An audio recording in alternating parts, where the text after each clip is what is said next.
La Haftara Kitissa. Ça va? Oui, ça va. De nombreux jours passèrent et la parole de l'Éternel fut adressée à Élie la 3e année en ces termes. Va, présente-toi devant Ahab, et j'enverrai la pluie sur la surface de la terre. Elle partit se présenter devant Ahab, et la famine était forte en Samarie. Ahab fit appeler Obadja, intendant de la maison. Or, Obadja craignait grandement Dieu. Lorsque Jézabel avait décimé les prophètes de l'Éternel, Obadja avait pris 100 prophètes et les avait cachés, 50 par caverne, et nourris de pain et d'eau. Ahab dit à Obadja: Parcours le pays, auprès de toutes les sources d'eau et de tous les torrents. Peut-être trouverons-nous de l'herbe et garderons-nous en vie chevaux et mulets, et nous ne perdrons pas toutes nos bêtes.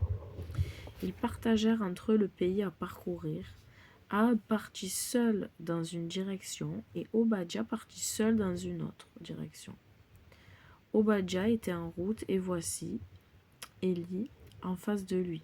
Il le reconnut et tomba sur sa face et il dit: Est-ce toi, mon seigneur Élie? Il lui dit: C'est moi. Va dire à ton maître: Élie est ici. Il dit: Quelle est ma faute pour que tu livres ton serviteur aux mains d'Ahab pour qu'il me mette à mort? Aussi vrai que l'Éternel, ton Dieu, est vivant, il n'est peuple ni royaume où mon Seigneur n'est envoyé pour te chercher. Et lorsqu'il répondait: Il n'est pas ici, il faisait jurer le royaume ou le peuple qu'on ne l'avait pas trouvé, qu'on ne t'avait pas trouvé.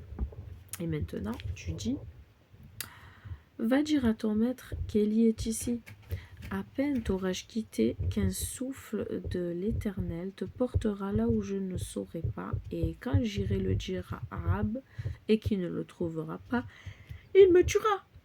Or, ton serviteur craint l'Éternel depuis mon enfance. Mon Seigneur a certainement été mis au courant de ce que j'ai fait lorsque Jézabel a assassiné les prophètes de l'Éternel. Et j'ai caché quelques prophètes de l'Éternel, 100 hommes, 50 par 50, dans une caverne, et les ai nourris de pain et d'eau. Et maintenant tu me dis: Va dire à ton maître, elle est ici. Il me tuera.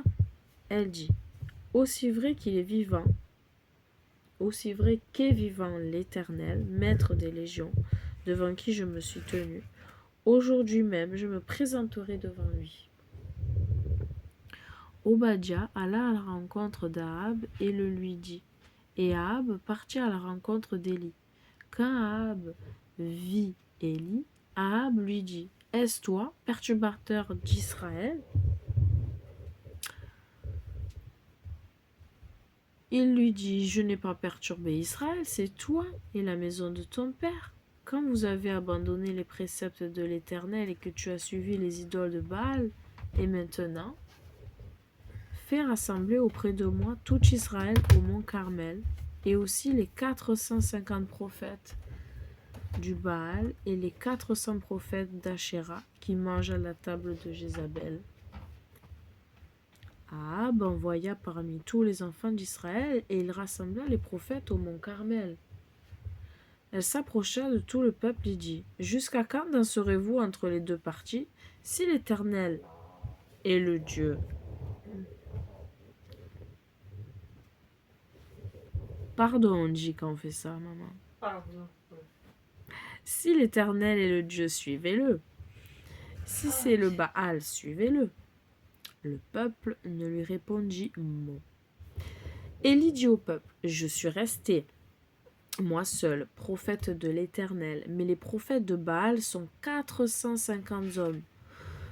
Qu'on nous donne 2 taureaux, qu'ils se choisissent un taureau, le dépècent, ils disposent sur le bois, mais n'y mettent pas le feu. Et moi, je préparerai l'autre taureau. Le disposerai sur le bois et je n'y mettrai pas le feu. Vous invoquerez le nom de votre Dieu, et j'invoquerai le nom de l'Éternel, et le Dieu qui répondra par le feu, c'est lui qui est Dieu. Tout le peuple répondit et dit: L'idée est bonne. Élie dit au prophète du Baal, choisissez-vous un taureau et apprêtez-le les premiers, car vous êtes les plus nombreux. Invoquez le nom de votre Dieu, mais ne mettez pas de feu. Ils prirent le taureau qu'il leur avait donné, le préparèrent et invoquèrent le nom du Baal du matin jusqu'à midi, disant « Ô Baal, réponds-nous !» Mais point de son, point de réponse, et se démenèrent sur l'autel qu'il avait confectionné. À midi, elle se moqua d'eux et il dit « Appelez à haute voix, car c'est un Dieu. Peut-être qu'il discute, ou poursuit des ennemis, ou fait ses besoins. Peut-être dort-il, il s'éveillera. » Ils appelèrent à haute voix et tailladèrent, selon leur coutume, avec des épées et des lances, jusqu'à ce que le sang ruisselle sur eux. Lorsque l'heure du midi fut passée, ils prophétisèrent jusqu'au moment du sacrifice de l'après-midi, mais point de son, point de réponse, aucun signe d'écoute. Élie dit à tout le peuple, « Approchez-vous de moi. » Et tout le peuple s'approcha de lui.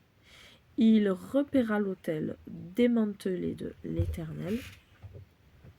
Élie prit 12 pierres, correspondant au nombre des tribus des enfants de Jacob, à qui la parole de l'Éternel s'était adressée, disant « Israël sera ton nom. » Il érigea les pierres en autel au nom de l'Éternel et pratiqua une tranchée assez grande pour y planter 2 séas de graines tout autour de l'autel. Il disposa le bois, dépeça le taureau et le plaça sur le bois. Il dit, remplissez 4 cruches d'eau et versez-les sur l'holocauste et sur le bois. Puis il dit, faites-le une 2e fois. Et ils le firent une 2e fois. Il dit, faites-le une 3e fois. Et ils le firent une 3e fois. L'eau se répandit autour de l'autel et l'eau remplit même la tranchée. Au moment du sacrifice de l'après-midi, Élie, le prophète, donc là, ensuite, 36, Élie, le prophète, s'approcha et dit, Éternel, Dieu Elohim d'Abraham, Isaac et Israël, on saura aujourd'hui que tu es l'Elohim d'Israël et que je suis ton serviteur et que c'est selon ta parole que j'ai fait toutes ces choses. Réponds-moi, Éternel, réponds-moi, et que ce peuple sache que tu es l'Éternel, l'Elohim, et toi, tu ramèneras leur cœur en arrière. Le feu de l'Éternel descendit et consuma l'holocauste et le bois, et les pierres et la terre, et l'échalot dans la tranchée. Tout le peuple vit, et ils tombèrent sur leurs faces et s'écrièrent, « L'Éternel, lui est l'Élohim, Éternel, lui est l'Élohim. » Fin de la Haftara. Qui dit ça? Shalom. Maman s'est réveillée en cours de lecture.